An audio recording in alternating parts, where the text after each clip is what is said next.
नमस्कार, मेरा नाम भाऊ तोरसेकर। आप देख रहे हैं प्रतिपक्ष। दोस्तों, मोदी जी 370 सीटें चुनकर लाएंगे। क्या बीजेपी की अपनी 370 पार हो जाएगी सीटें? क्या एनडीए बीजेपी की नेतृत्व वाली जो अलायंस है, क्या वो 400 पार हो जाएगी? इस पर बहुत सारी चर्चा चल रही है। कुछ लोग तो बोल रहे हैं कि एनडीए क्या बीजेपी 220 से आगे नहीं जाएगी, ना 250 सीटें पार करेगी। ये चर्चा जोर शोर से चल रही है। यानी चर्चा कैसी हो रही है, मोदी जी जीतेंगे या मोदी जी हारेंगे। अगर मोदी जी जीतेंगे तो मोदी जी हैट्रिक करेंगे। लगातार 3 बार चुनाव जीतकर पहले प्राइम मिनिस्टर थे जिनका नाम जवाहरलाल नेहरू था, जो राहुल गांधी के परनाना थे। उनका रिकॉर्ड है कि उन्होंने लगातार 3 चुनाव जीते थे, 52, 57 और 62, और वो लगातार 3 बार चुनकर आए हुए प्राइम मिनिस्टर बने थे। क्या मोदी जी उनका रिकॉर्ड तोड़ने जा रहे हैं या रिकॉर्ड की बराबरी करने जा रहे? क्योंकि बात सीधी है, अगर ये चुनाव बहुमत से लेकर 400 पार करके मोदी जी जीत जाते हैं तो वो हैट्रिक हो जाएगी। अब क्रिकेट की परिभाषा में 1 ओवर में या लगातार 3 विकेट कोई गेंदबाज लेता है तो उसको हैट्रिक बोला जाता है। और इसीलिए हैट्रिक ये शब्द यहाँ आता है, हमारी एनालॉजी में आता है, बोला जाता है। तो ये चुनाव 2024 का जो चुनाव है, जिसमें देश की 18वीं लोकसभा चुनी जाने वाली है, तो मोदी जी ने पिछले लोकसभा के अंतिम सत्र में बोल दिया था कि हमने 370 कलम हटाया, धारा हटाई, तो जनता हमें 370 सीटें अकेले बीजेपी को देने वाली है और हमारे साथी वगैरह मिलकर हम 400 पार करने वाले हैं। तो उसके बाद पूरी की पूरी चर्चा, यानी चुनाव की चर्चा का पूरा एजेंडा जो है वो 370 और 400 तक चला गया या 400 पार कर गया। और उसके पहले इंडिया अलायंस बनाते वक्त या मोदी को रोकने की भाषा बोलने वाले जो थे, तब तक चर्चा थी 250 के पहले मोदी जी को कैसे रोकना है। 220 के पार मोदी जी या बीजेपी नहीं जानी चाहिए, ये चर्चा करने वाले ही वो विषय सब्जेक्ट भूल गए। और अब 370 हो गए या नहीं, 350 पार हो सकता है या नहीं, इतना तो ये चर्चा हो गई। लेकिन इसके साथ एक जुड़ा हुआ सब्जेक्ट है कि मोदी जी की हैट्रिक हो जाएगी। क्या मोदी जी हैट्रिक करेंगे, यानी लगातार तीसरी बार जीतेंगे? अब हैट्रिक जब होती है तो वो सिर्फ जीतने की क्यों? एक बात हमें समझना जरूरी है कि अगर कोई लगातार 3 बार वही काम कर लेता है तो अगर हम उसको हैट्रिक बोलते हैं तो वो जीत ही होने की ज़रूरत नहीं है। कोई दूसरा नेता लगातार 3 बार चुनाव हो या क्रिकेट की मैच हो हार जाता है तो उसको भी हैट्रिक क्यों ना बोले? आपको याद है 2014 जब मोदी जी प्रधानमंत्री की रेस में आ गए, प्रधानमंत्री यानी लोकसभा का चुनाव लड़ने के लिए मोदी अखाड़े में उतर गए, मैदान में आ गए, तो उनके सामने कांग्रेस का चेहरा क्या था? ना मनमोहन सिंह थे।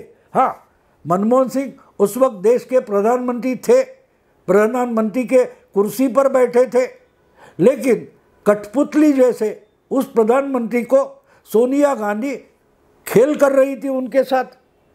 ना मनमोहन सिंह कुछ डिसीजन ले सकते थे, ना अपनी पार्टी के बारे में कुछ डिसीजन ले सकते थे, निर्णय कर सकते थे।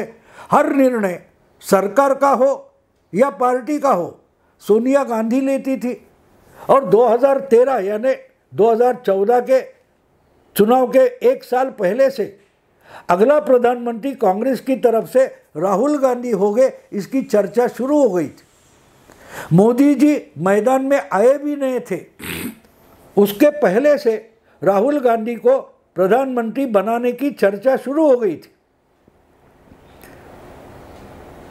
बाद में नरेंद्र मोदी को बीजेपी ने अपना कैंडिडेट बनाया था। प्रधानमंत्री पद का उम्मीदवार मोदी जी बाद में बने। उसके पहले 2014 के चुनाव में कांग्रेस ने अपना प्रधानमंत्री पद का उम्मीदवार तय किया था, जिसका नाम था राहुल गांधी, जो 2 बार देश के संसद के सदस्य बने थे, अमेठी से चुनकर आए थे। फिर भी उन्होंने कभी किसी मंत्री पद का स्वीकार नहीं किया था। बात सीधी है दोस्तों, गांधी परिवार और गांधी परिवार के चमचे मानते हैं कि गांधी परिवार में सिर्फ प्रधानमंत्री का जन्म होता है। मंत्री हो, मुख्यमंत्री हो, ऐसी पदों के लिए गांधी परिवार में कोई जन्म लेता ही नहीं। और इसी कारण से जब 2017 का लोकसभा चुनाव, विधानसभा चुनाव यूपी के लिए होना था, उत्तर प्रदेश के लिए होना था, तब वो अपनी बलबूते पर, अपनी ताकत पर जीतने का निर्णय राहुल गांधी ने किया था। राहुल गांधी कांग्रेस के अध्यक्ष बने थे, तो पूरा निर्णय जो था वो राहुल गांधी ले रहे थे। और इसी कारण से राहुल गांधी ने मोदी को जिताने वाले जो स्ट्रैटेजिस्ट थे प्रशांत किशोर, उनको हायर किया था कांग्रेस की मदद के लिए, चुनाव लड़ाने के लिए, उसकी रणनीति बनाने के लिए। प्रशांत किशोर को 1 साल से ज़्यादा पहले से हायर किया गया था।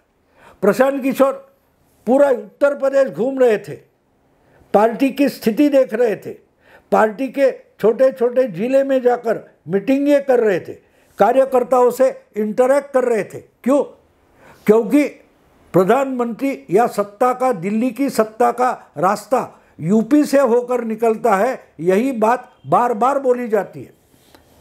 राजीव गांधी हो, इंदिरा गांधी हो, पंडित जवाहरलाल नेहरू हो, ऐसे सब के सब कांग्रेस के प्राइम मिनिस्टर, गांधी परिवार के प्राइम मिनिस्टर उत्तर प्रदेश से होकर ही दिल्ली पहुंचे थे। वैसे तो राहुल गांधी भी यूपी से ही संसद भवन पहुंचे थे, लेकिन उनके पिताजी, उनकी दादी, उनके परनाना जब प्रधानमंत्री बने थे, तब यूपी पर पूरा का पूरा कांग्रेस का कब्जा था। यूपी से ज़्यादा सीटें कांग्रेस चुनकर लाती थी और उसी कारण से कांग्रेस मेजॉरिटी यानी बहुमत का पल्ला पार कर सकती थी। तो इसीलिए जहां यूपी में कांग्रेस खत्म हो गई थी, वहां कांग्रेस को फिर से खड़ा करने का प्रयास राहुल गांधी ने 2016-15 में शुरू किया था। और इसीलिए 2017 का विधानसभा चुनाव अपनी ताकत पर कांग्रेस लड़ेगी, ऐसा राहुल गांधी ने ऐलान किया था। और इसीलिए प्रशांत किशोर जैसे रणनीतिकार को साथ में लिया था। मुझे याद है उस वक्त मैं वीडियो वगैरह नहीं बनाता था, मैं ब्लॉग लिखता था। तो मैंने ब्लॉग में लिखा था कि राहुल गांधी के साथ जाकर कांग्रेस का कॉन्ट्रैक्ट लेना और रणनीति बनाना, ये सबसे बड़ी गलती प्रशांत किशोर ने की है। इनके नाम पर अपयश का सबसे बड़ा धब्बा लगने वाला है और वही हुआ आगे चलकर, क्योंकि प्रशांत किशोर ने उसका कॉन्ट्रैक्ट तो लिया, रणनीति की तैयारी भी की, लेकिन उसमें एक गफलत थी, एक बात प्रशांत किशोर समझ नहीं पाए। उन्होंने मोदी जी को या बीजेपी को 2014 में जिता दिया था, 2015 में केजरीवाल को दिल्ली में जिताया था, 2015 में ही लालू प्रसाद और नीतीश कुमार को जिताया था। लेकिन इसी कारण से यूपी जीतना, कांग्रेस के लिए जीतना या जिताना बिल्कुल आसान नहीं था। प्रशांत किशोर होशियार है, उनके पास तकनीक है, सब है, लेकिन एक बात नहीं भूलना, प्रशांत किशोर की स्ट्रैटेजी जो है वो रेस में दौड़ने लायक घोड़े पर ही इस्तेमाल हो सकता है, फायदेमंद हो सकता है। क्या यूपी में राहुल गांधी ने बुलाया इसलिए पहुंचे प्रशांत किशोर भूल गए थे कि यूपी की राजनीति में कांग्रेस दूर दूर तक कहीं नहीं थी। बहुत सारे जिलों में कांग्रेस की कमेटियां नहीं थी, उनके कार्यकर्ता नहीं थे, कार्यालय भी नहीं था। जो पार्टी उत्तर प्रदेश की राजनीति में लड़खड़ाते क्यों ना हो, लेकिन अपने पैर पर खड़े रहने के भी लायक नहीं है, ऐसे पार्टी को विधानसभा चुनाव अपनी ताकत पर जिताना बिल्कुल इम्पॉसिबल था। और हुआ वही, जब 6-8 महीने प्रशांत किशोर ने काम किया तो उनको पता चला कि यहाँ कांग्रेस सिर्फ हार सकती है। कितना भी प्रयास करो, कितने भी जाति पाति के जमावड़े इकट्ठा करो, फिर भी कांग्रेस 100 सीटें भी नहीं जीत पाएगी।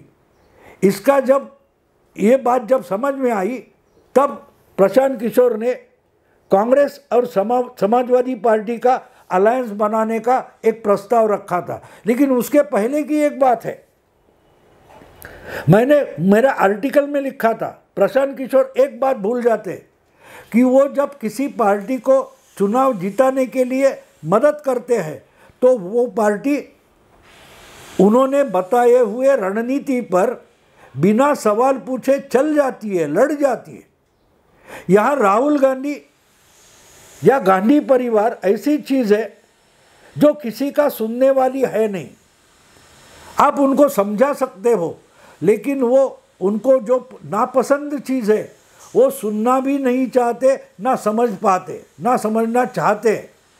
ऐसे लोगों को जिताना मुश्किल है, क्योंकि आप रणनीति बना सकते हो लेकिन रणनीति का अमल नहीं कर सकते। ऐसे कहा जाता है, आप घोड़े को पानी की तरफ ले जा सकते हो, लेकिन पानी पीना घोड़े का काम है। उसको अपनी मुंडी झुकानी पड़ेगी, पानी में डालनी पड़ेगी और पानी पीना पड़ेगा।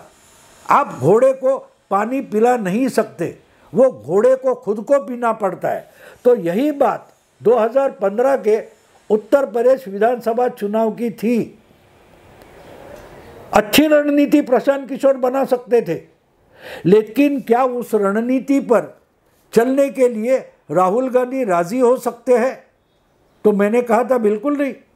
राहुल गांधी खुद इतने ज्ञानी हैं।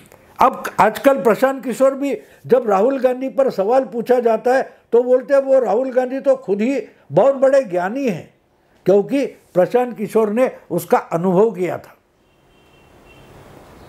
कि आप अच्छे अच्छे प्रस्ताव उनके पास पेश करो, राहुल गांधी लात मारकर उनको ठुकरा देंगे।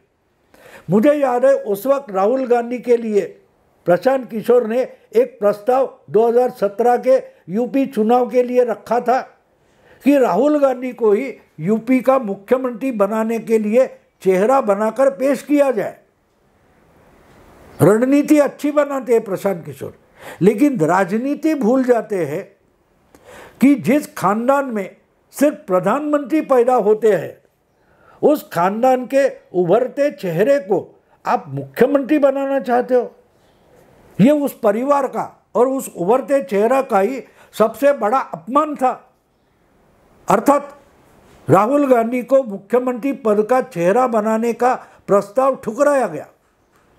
प्रशांत किशोर ने अपने प्रस्ताव में दुरुस्ती की और बोला ठीक है, अगर राहुल गांधी को मुख्यमंत्री पद का चेहरा मानकर पेश नहीं करना चाहते हो तो कोई बात नहीं, उनकी छोटी बहना प्रियंका गांधी वड्रा को मुख्यमंत्री पद का चेहरा बनाकर पेश किया जाए।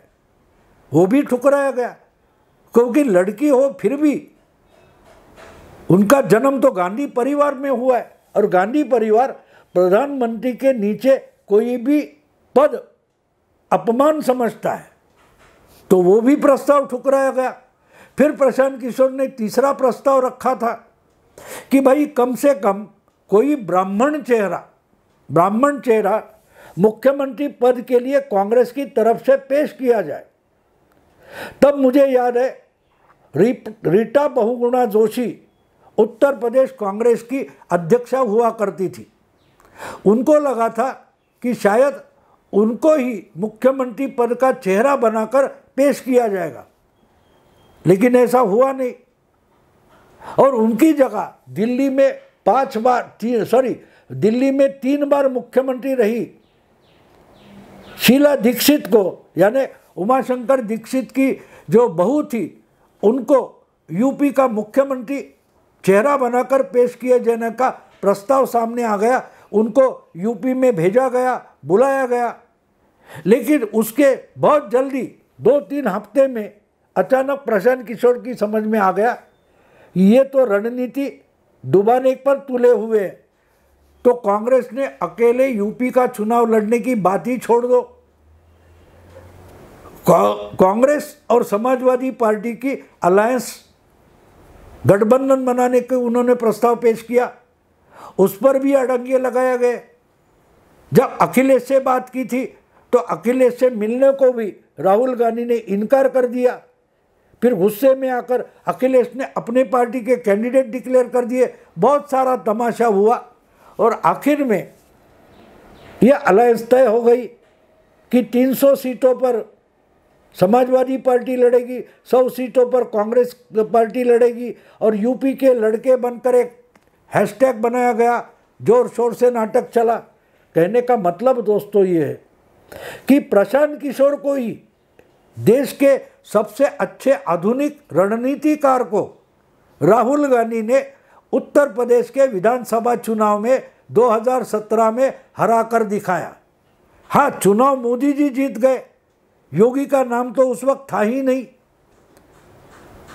यूपी के चुनाव में अमित शाह और नरेंद्र मोदी यही तो लोगों के सामने चेहरा थे।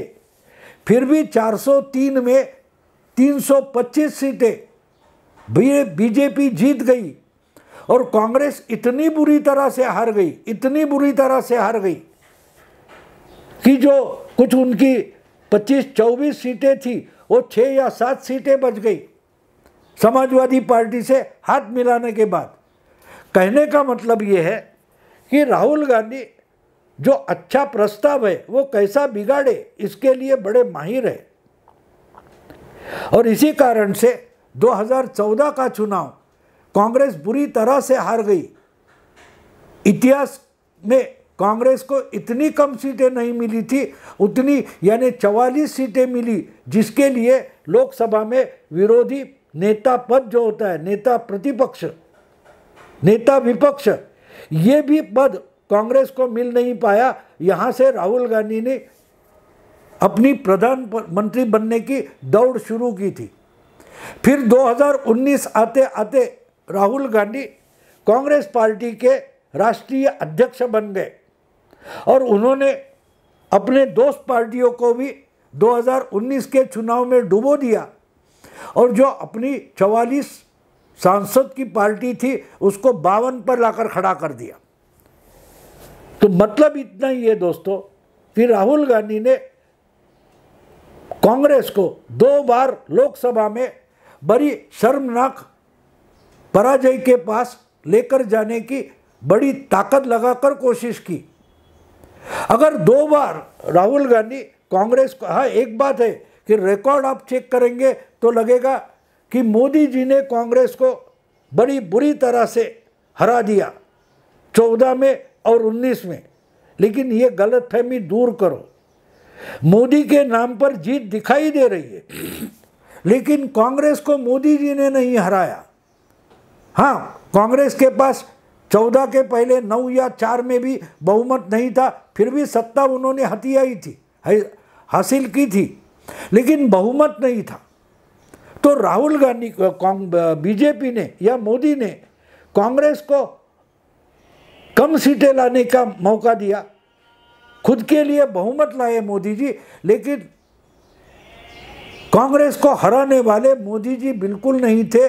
उस शख्सियत का नाम राहुल गांधी था। कांग्रेस को शर्मनाक और बुरी हार देने वाला अगर कोई नेता है तो वो राहुल गांधी है। और अगर दो बार लगातार राहुल गांधी ने कांग्रेस को बुरी तरह से हराया है और 2024 में इससे भी बुरी हार कांग्रेस की होती है, तो लगातार तीसरी हार ये भी हैट्रिक माननी पड़ेगी। मैं मानता हूँ कि चर्चा मोदी जी के हैट्रिक पर चल रही है। क्या तीसरी बार मोदी जी जोर शोर से जीतेंगे, इसकी चर्चा चल रही है। तो हारना कोई हैट्रिक नहीं होती। लगातार तीसरी बार कांग्रेस के सब निर्णय लेकर नेतृत्व करते हुए प्रधानमंत्री पद का चेहरा बनकर, अघोषित चेहरा बनकर राहुल गांधी लड़ रहे हैं और उनकी बुरी तरह से हार हो जाती है, तो उसको हैट्रिक क्यों नहीं माना जाएगा। इतिहास में आगे चलकर 40-50 साल के बाद इसको भी हैट्रिक मानी जाएगी। ये राहुल गांधी की हैट्रिक होगी। हाँ, वो जीत की हैट्रिक नहीं होगी, वो हार की हैट्रिक होगी, लेकिन हैट्रिक तो राहुल गांधी भी करने जा रहे हैं। देखते हैं 4 जून को क्या होता है। मैं अभी यही रुकता हूँ। अगर वीडियो पसंद आए तो लाइक कीजिए, शेयर कीजिए, सब्सक्राइब कीजिए। नमस्कार।